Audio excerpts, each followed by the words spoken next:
13 miles above the Earth, a pilot sits sealed in a spacesuit. The sky above him has gone black in the middle of the day, and the world curves away at the edges of his canopy. He is one small failure away from an altitude where the air is too thin to keep his own blood liquid, where a cracked seal would do in seconds what no enemy has managed in decades. And he has 10 more hours to go. The machine holding him there is a 70-year-old glider called the U-2's Dragon Lady, the unsleeping eye at the edge of space. It has no stealth, and it cannot outrun a missile. By every rule of modern warfare, it should have been retired into a museum decades ago. And here's the strange part: it wasn't. Newer aircraft came to replace it, faster ones, smarter ones, pilotless ones. And one by one, they failed to do the job. The satellite couldn't. The drone couldn't. So the glider that everyone keeps calling obsolete is still up there tonight, doing something none of its replacements can. This is classified Decoded. Today we're decoding what that something is, because somebody is betting lives and billions of dollars that this ancient glider still sees what nothing else on Earth can see. And when a machine outlives every successor built to bury it, the engineer in us stops asking whether it's outdated. We start asking what it understands that the spec sheet doesn't. To find the answer, you have to understand what the Dragon Lady was born to do, and it's not what you think. She was born in the Cold War for one absurdly simple job: fly so high, nothing could reach her. That worked until 1960, when a Soviet missile knocked a U-2 out of the sky and proved altitude was no invisibility cloak. And here is where most aircraft stories end, with the weapon that made a platform obsolete. The Dragon Lady's story doesn't end there. She simply changed jobs. The airframe that couldn't hide anymore became the airframe that could carry anything, higher and longer than anything else in the sky.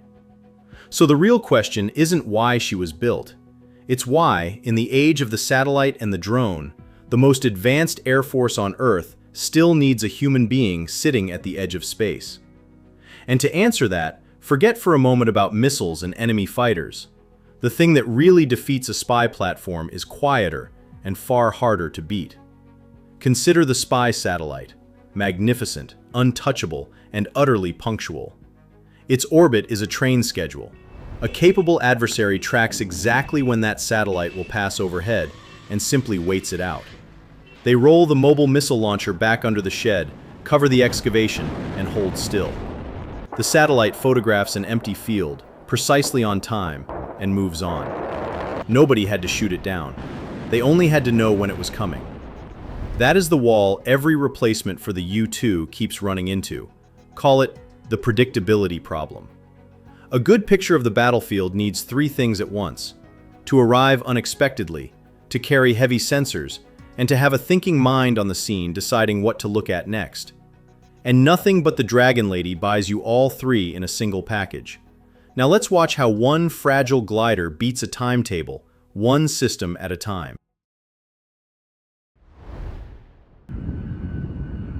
The first of those three demands is the one written into the airframe itself. And every strange number on it exists to solve a single problem: stay up high for a very long time. The U-2 was never designed like a fighter. She's a jet-powered glider, and the giveaway is the wing. 105 feet of it, ruler straight and impossibly thin, stretching wider than the fuselage is long. That wing exists to maximize one ratio an engineer cares about above all else at altitude: lift over drag. Up above 70,000 feet, the air is so thin it's barely there. A short fighter wing simply drowns, unable to generate enough lift to hang on. The Dragon Lady's enormous span keeps flying in air where nothing else can breathe. That's not styling. That's the physical reason she can climb into the stratosphere at all. And climb she does, past 70,000 feet, higher than almost any interceptor can comfortably operate. In the language of energy, that altitude is a bank vault full of potential. From up there, a sensor doesn't just look down, it looks out, across the curve of the Earth, reaching well over 100 nautical miles in every direction. The higher you sit, the farther the horizon retreats. That altitude is the whole point. It is the observation post itself. Then there's the heart of the modern jet, the General Electric F-118 engine, 17,000 pounds of thrust, sipping fuel so efficiently that the U-2S doesn't need to refuel in the air even on a long mission. That efficiency is what unlocks the number that actually wins wars for a reconnaissance aircraft: time. Over 6,000 nautical miles of range, 10 to 12 hours of endurance on a single fill. A sniper's virtue, not a cavalryman's. The ability to arrive and then simply stay, hour after hour after hour, watching. All of that comes at a brutal price, paid in the skin. To lift that wing and that fuel into the stratosphere, the engineers shaved the structure down to almost nothing. Aluminum skin between 2/100ths and 6/100ths of an inch thick. A body so light it can only survive 2.5 G before it risks coming apart. A fighter pulls 9. The Dragon Lady cannot. She is a soap bubble with a jet engine. Picture the difference this way. A fighter is a cheetah, explosive, agile, spent in a matter of minutes. The U-2 is a great eagle, with a wingspan so vast it barely needs to flap. It finds the thin, cold current where no other bird can breathe, and it soars there for half a day. But that same thin air sets a trap. This high, the speed that keeps the wing flying and the speed that shatters the airframe close in on each other until only about 10 knots separate them. Fly too slow, the wing stalls and stops flying. Fly too fast, the airflow goes supersonic over that long wing and tears it apart. Pilots call that narrow band the envelope's cruelest corner, the coffin corner. And holding an aircraft inside a 10-knot window for 10 hours is why the Dragon Lady is often called the hardest aircraft in the world to fly. It's so hard to land that a muscle car races down the runway behind her, a second pilot inside calling out the last few feet. But understand what that corner really is. It isn't a design flaw. It's the unavoidable receipt for wanting to see farther than anyone else alive. The airframe is only the first place the Dragon Lady demands payment. The next comes due in the pilot, and it's the reason this story keeps circling back to one stubborn question. Why a human at all? Above 62,000 feet, you cross a line of physics called the Armstrong limit. Up there, atmospheric pressure drops so low that the water in your own body, the saliva in your throat, the fluid lining your lungs, begins to boil at your normal body temperature. Not from heat, but from the sheer absence of pressure holding it liquid. Lose cabin pressure at that altitude, and a pilot has only a handful of seconds of useful consciousness before the lights go out. So the U-2 pilot doesn't really fly the aircraft. First, he puts on a spacecraft.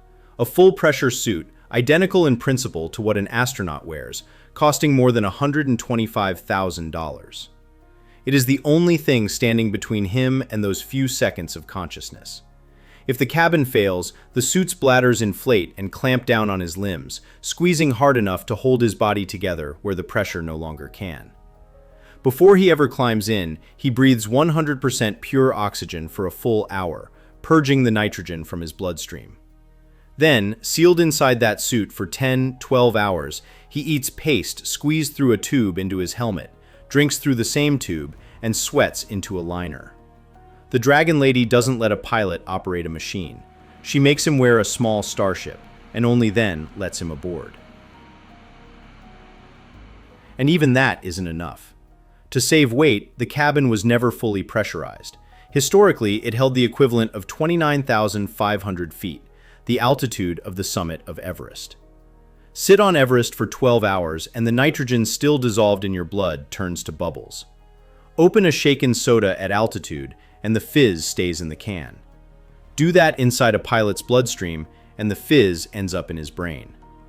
This isn't a metaphor.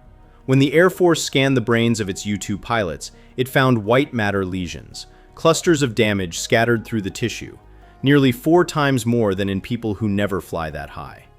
The fingerprints of a microscopic rain of gas bubbles, hammering the nervous system flight after flight. The Air Force did not shrug at that. It treated it as an emergency, re-engineering the cabin until the sickness nearly vanished. But notice what that whole effort admits. Given the obvious option, remove the human entirely, the Air Force instead spent a fortune to keep him up there. A drone feels no bubbles, needs no starship, files no medical claim. So why, after all this, is the person still the point? Because of what that person is riding on top of. And here the Dragon Lady stops being an old airplane and becomes something the spec sheet never quite captures. The U-2S is not a flying camera. It is an entire intelligence station. Command, analysis, and broadcast. Hoisted to 70,000 feet and set loose. Under its modular nose, swapped in a matter of hours, ride the heaviest, most power-hungry, most current sensors in the American arsenal. A multispectral electro-optical system that tracks moving targets through weather from well over 60 nautical miles off. A synthetic aperture radar that maps the ground and the sea past 150. Signals gear that eavesdrops on enemy radar and radio from farther still. But it doesn't just collect.